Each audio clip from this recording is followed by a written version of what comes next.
What's going on, y'all, and welcome back to another how-to solo flawless guide. Today we're looking at the Vesper's host dungeon, and yes, this one is an absolute grind.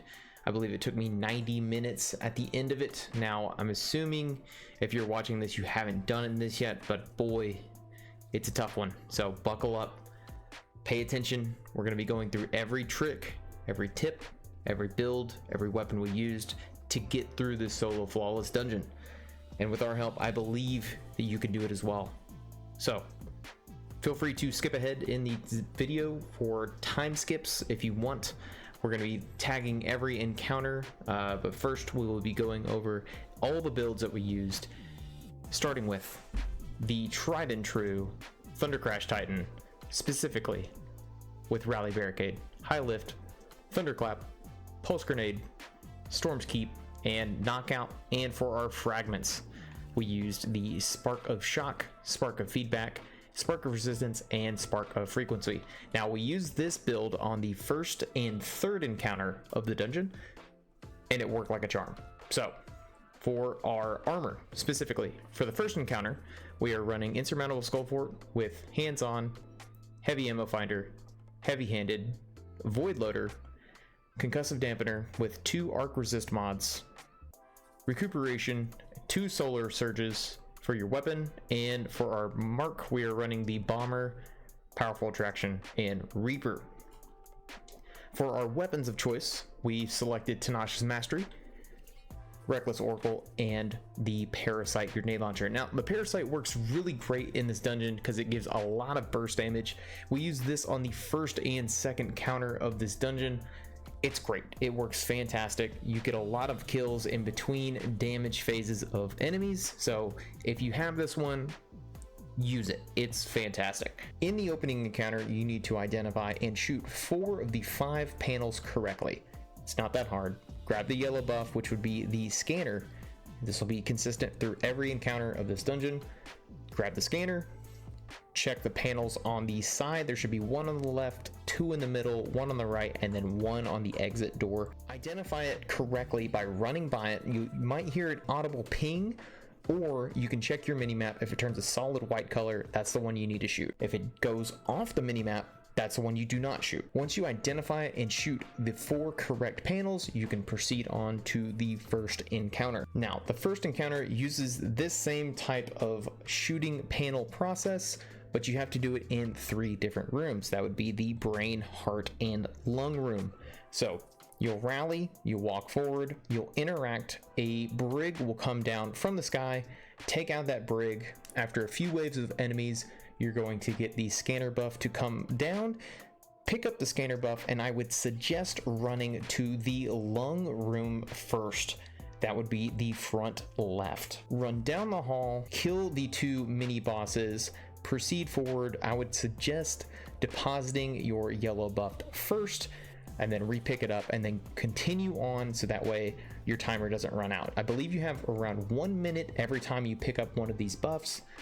Keep an eye on it. If you don't keep an eye on it, you're gonna back. Once you've made it all the way down the long hallway and you've correctly identified the 4 of 6 panels you need to shoot correctly, you'll need to grab the operator buff. Now the operator buff will be on an enemy. At this point, take out the enemy, pick up the operator buff, shoot the correct panels, and then you'll have to pick up a nuke. So I would suggest putting away the operator buff in the side table or deposit machine, whatever you want to call it. Grab the nuclear core and then begin running back to the main room. On the way back, there will be a few more mini bosses as well as shanks that have a freezing aura around them. Take them out real fast with your parasite, get to the main room, take out the brig, and then dunk your nuclear core. Do this 2 more times. Again, I would suggest the order of operations I would do, in which what I did was lung room first, brain room second, and then the heart room last, because the heart room has the shortest journey back to the main room, and on the last one you have the biggest brig to fight. So when you're coming back from the heart room with your last core, use your parasite on the boss, Curus of the Falling Star on the boss. If you need to, throw your Rally Barricade, shoot him a few more times, Once you eliminate them and you've dunked your third core, you're done with the encounter. You can move on to the next bit. After you beat the first encounter, you're gonna have to move to the second encounter, and in between these you're gonna have to dunk several nuclear cores while avoiding a very large and very angry servitor. The only thing you really have to worry about here in this non-encounter is the radiation levels and the insta-kill mechanic the servitor can do. It'll lock onto you. You got about 4 or 5 seconds to get out of sight of the servitor, so be sure to just stay out of sight best you can the whole time. The first room you'll dunk 3, you'll move to the next room, you'll dunk 2 more, and then follow the path forward to get to the second encounter.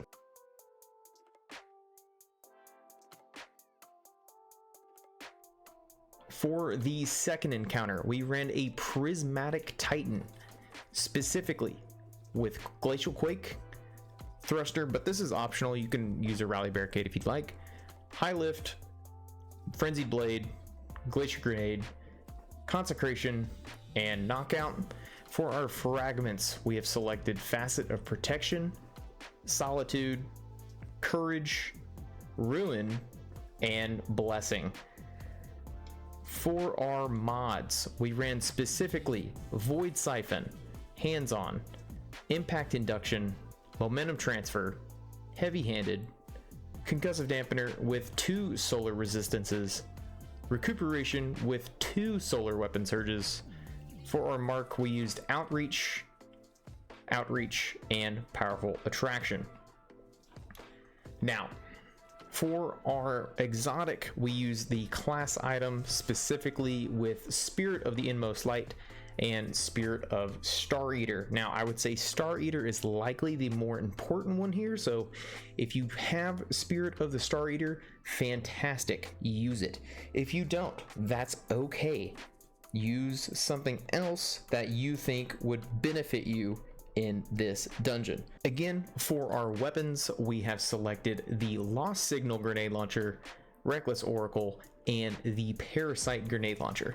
We'll go over very briefly how to do the encounter now. I always typically hung out on the right side of the map. You can easily do the left, whatever's easiest, but moving forward to get out of line of sight of the servitor boss up top is probably your best bet. So move forward and kill as many adds as you can there. My suggestion here would be to build up your Prismatic Ultimate as fast as you can. So use your Cold Denial Grenade Launcher to spread a very large area of stasis damage to begin charging up your prismatic abilities.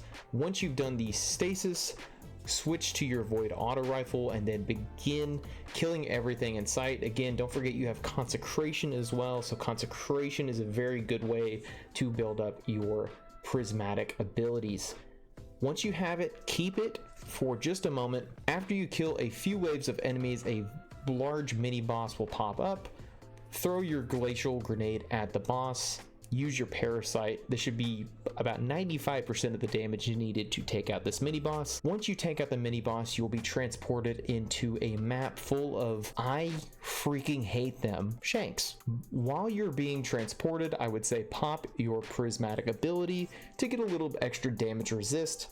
Throw your grenade just on the left side of this arena to stun several exploding shanks. Now, this is your only target and priority in this room.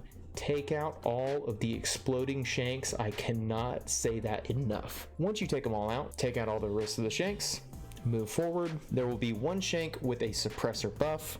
Grab that, use the grenade ability right in front of the boss. Use your thruster to get out of the way, and then eventually the clone decoy that you just placed in front of the boss will detonate. At this point, the servitor boss will break apart into, I believe, 9 mini servitors, and there will be 2 that are highlighted in a different manner.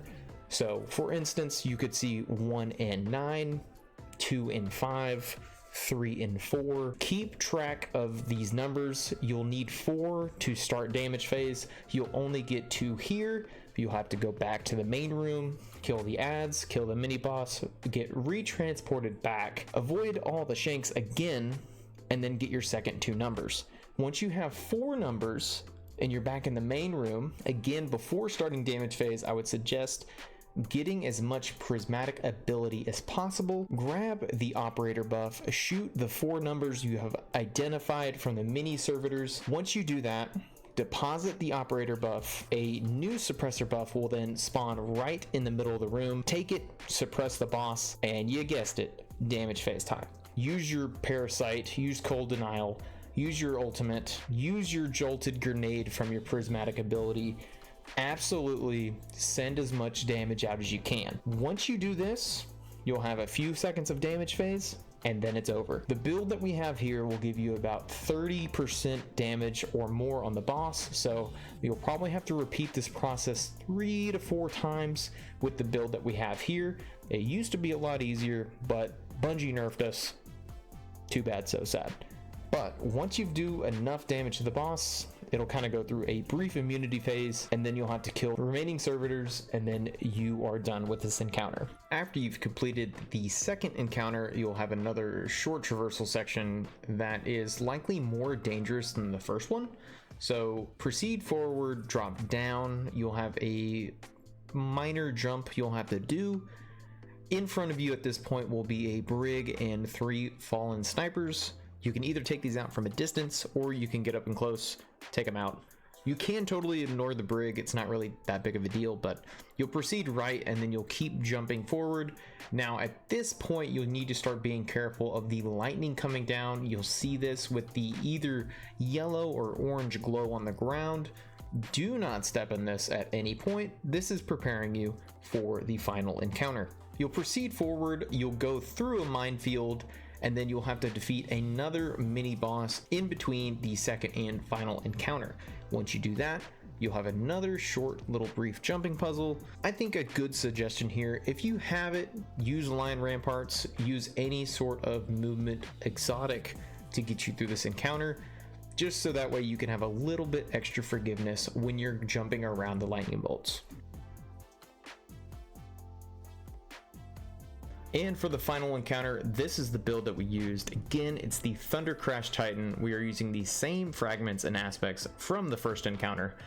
We are using some different mods on our armor. That would still be hands-on, heavy ammo finder, heavy-handed, void loader. This will be important in a moment.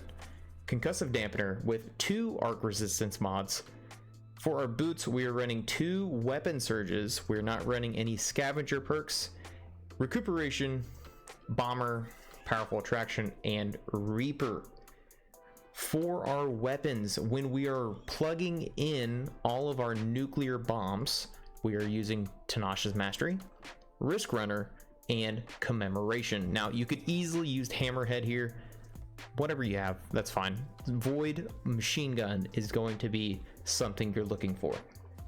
Now, when we're doing damage to the boss, we will switch up our exotics around. When we move to do damage to the boss, we are going to switch from our insurmountable skull fort to the crest of Alfie Loopy. Loopy? Yes, whatever this is called. We ran triple arc resistance mods here because this sniper sucks. It's gonna be worth it, I promise. So when you pop your rally barricade, you're going to generate an additional orb of power from supers and healing pulse when barricade is active. The healing pulse is going to save your life. That's in Le Monarch. Le Monarch will be our second damage option behind Commemoration. Now, what I did in this run was I used Commemoration until I ran out of ammo or had to reload. Then I would switch to Le Monarch, get a few shots in. By that point, the damage would have that middle kind of timeout zone when the boss shoots up the flare, and then you have to go kill the clone to go get their nuclear reactor. I used my ultimate here to kill the clone to pick up the nuke. So I would jump from my safe spot, use my ultimate, hit the clone, grab the nuke, run into the safe zone. I've seen some people jump straight into the underground and restart the re-nuclear processes. I didn't like that. I tried it, it didn't work for me. But If you use your ultimate on the boss, I would suggest jumping in the hole. If you don't, you get a second damage phase. Essentially, it's free. It's free. Just use your commemoration, use a monarch. You can do it. Just keep doing that. Now, if you're anything like me, you skipped right to this part of the video to see how did this guy solo flawless this dungeon, because I can't figure it out. Well, here you go. How the encounter starts is you'll move into the room, 2 radioactive fallen guys will spawn on the left and right side of the room. You'll need to suppress them to kill them. So at this point, right after they spawn, either on the left or right side of the room, a suppressor buff on a fallen enemy will spawn. You'll need to take them out as fast as you can, get the suppressor buff, suppress the 2 radioactive fallen bosses. Once you do, you can easily take them out. It's not a big deal. I would suggest putting your clone in the middle of the room. That way they both can be attracted to it at the same time. After you kill the first set, a new fallen enemy will spawn with the scanner buff. You'll need this in a minute. I would say hold on to your suppressor buff for now, because another wave of radioactive fallen guys are coming. So drop your clone, kill 2 more radioactive guys, and then now the operator buff will spawn. Now you'll have 2 fallen running around the room with the scanner and operator buff. At this point, you can put away the suppressor buff. As a tip, I would say always put your buffs in the same spot, so that way you're always aware of where they're at in these blue and red rooms. You'll see that in just a minute. At this point, you'll need the scanner buff. So kill the fallen scanner buff holder, pick up the scanner, walk around the 4 pillars in the room to see which number you need to shoot. This is 1 through 4. Once you've identified the correct number to shoot, again, use your mini-map to see which pillar turns solid white. The blue number will be the one you need to shoot. You can now deposit the scanner buff and go get the operator buff. Now you'll have to shoot that number 4 times throughout the room. So there's 4 different panels with the 1 number, the 2 number, the 3 number, and the 4 number. If you shoot the wrong one, guess what? You die. But once you've correctly shot all 4 of the correct panels, one of the left or right side of the room will begin to flash. Before you jump down either one of the sides, deposit your operator buff and then jump down the side with the flashing siren lights. Once you've jumped down the left or right side, whatever side has the flashing lights, you will proceed forward and then go into the room with the boss. At this point, you will have to use the operator buff to shoot every panel in those rooms. Once you do, the doors will close. You'll need to deposit your operator buff, pick up the scanner buff, and then decide which clone you need to shoot to get the nuclear core to drop. At the same time this is all happening, you'll have likely 1 to 2 radioactive guys running around the room. You can either at the very beginning of this room use the suppressor buff on them, but do not kill them. Leave them running around. Or you can just hop from left to the right side of the room and not worry about them at all. Once you have the correct clone killed and the nuclear core drops, I would suggest, if you have time, put the scanner buff back where it was, grab the core, jump into the middle of the room, and deposit your core. At this point, the shield of the boss will drop about halfway. You'll have to proceed and do this process again in the adjacent room. So you'll have to run through a minefield to get to the next room. So there will be likely some radioactive guys in there as well. They have pushed me into mines before. Just do the best you can. Run through this as fast as you can. Just get through this little gauntlet and you're into the next room. Do the same thing all over again. Use the operator buff to shoot the panels. Use the scanner to correctly identify the clone to shoot. At this point, you don't need to deposit the scanner buff. Just get the core and jump in the middle and deposit the radioactive bomb. Once you've deposited the second nuclear core, you can then proceed back to the main room. Now, with my build, I used the commemoration to get a stack of 3 killing tally before going up for damage phase. Before jumping up to damage phase again, I would switch from my insurmountable skull fort to the crest of Alpha Lupi to get that extra healing buff when I put down my rally barricade. Now that we're actually at the damage phase and you have the correct gear on, you're ready to go. You got this. You'll go up into the air once the encounter starts, throw your grenade at the boss, and then immediately move to the left side of the map. There's a little glitchy spot you can get in that you will not be hit by lightning. Put down your rally barricade up there, shoot your commemoration with killing tally all the way up at the boss until you run out of ammo or you have to reload. I would say after you have to reload. When you have to reload, switch to your Le Monarch, begin shooting the boss with that. If you have extra grenades, great, use that. If you don't, just keep using Le Monarch. Keep throwing down your rally barricades as well, so that way you can keep proccing Storm's Keep. You'll do a lot of damage to the boss. You'll probably do about 15 to 20% damage to the boss on a full damage phase, but this is your safe spot. Stay up here as long as you can. About halfway through damage phase, the boss will shoot up a flare. At this point, every single time I used my ultimate ability on the clone holding the nuclear core. You can identify this clone as it's glowing. If you're in between reloading, just take a glance in the middle of the map.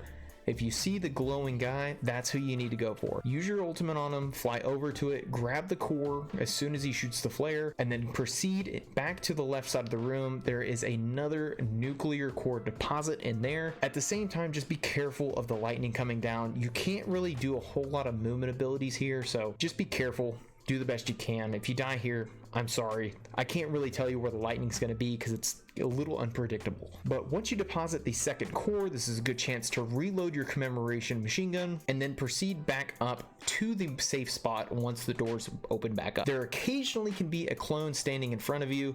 If you have your melee ability, you can use it here. You'll just need to get through the door at some point. So go through the door, get back into your safe spot, begin damaging the boss in the same way. At this point, you'll probably do about 15 to 20% damage of the boss in total. Again, after a brief time, the boss will shoot up a flare. You can no longer extend the damage phase from this.